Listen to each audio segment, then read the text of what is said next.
XT60 connectors are widely used in FPV drones to provide a secure and reliable connection. However, connectors can occasionally get damaged, as seen in these images. First, it could be a reverse polarity issue. Never assume the polarity is correct unless you check it yourself.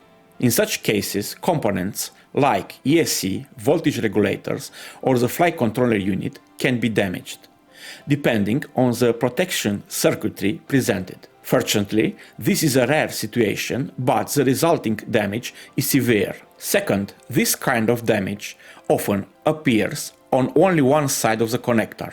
The pins are golden plated to ensure efficient power transfer with minimal resistance. Although the same current flows through both pins, a loose, dirty, or slightly undersized pin creates a weak connection.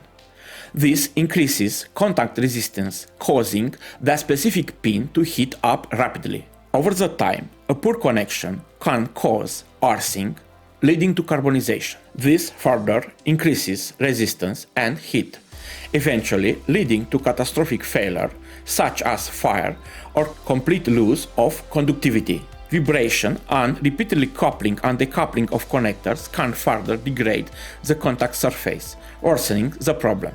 Third, the system might be drawing current beyond the connector's rated capacity, and low-quality or counterfeit connectors often cannot safely handle the advertised current. Next, voltage spikes primarily affect electronics components, but in the presence of a poor connection, they can cause more arcing. Additionally, repeated high inrush currents during battery connection, which generates sparking, can erode the connector over time, while a low ESR capacitor helps stabilize voltage and protect electronics. Its effect on connector lifespan is indirect. So let's see how to address the reverse polarity problem. Always use a smoke stopper when powering a build for the first time. So, verify polarity with a multimeter. Use voltage measurement, not just continuity.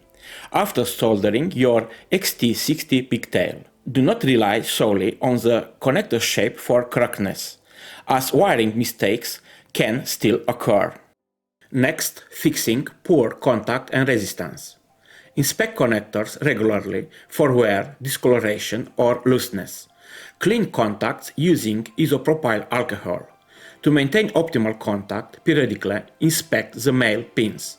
If they appear compressed, you can gently spread the quadrants using a small flathead screwdriver to ensure a snug fit in the socket. This can temporarily improve contact, but also may damage the gold plating over the time. In most cases, replacing worn connectors is the safest solution, especially in high vibration environment like drones. Third, managing high current and connector quality. Use high quality connectors from reputable manufacturers like AMAS. Ensure proper wire gauge and solid solder joints. If your setup consistently draws higher current, upgrading to XT90 connectors provide an additional safety margin. In the end, mitigating spike and sparking. To reduce inrush current and connector wear during battery connection, consider using an XT60S anti-spark connectors. Install a low ESR capacitor close to the ESC power leads to reduce voltage spike and protect electronics. While this improves overall system reliability, its direct effect on connector lifespan is limited.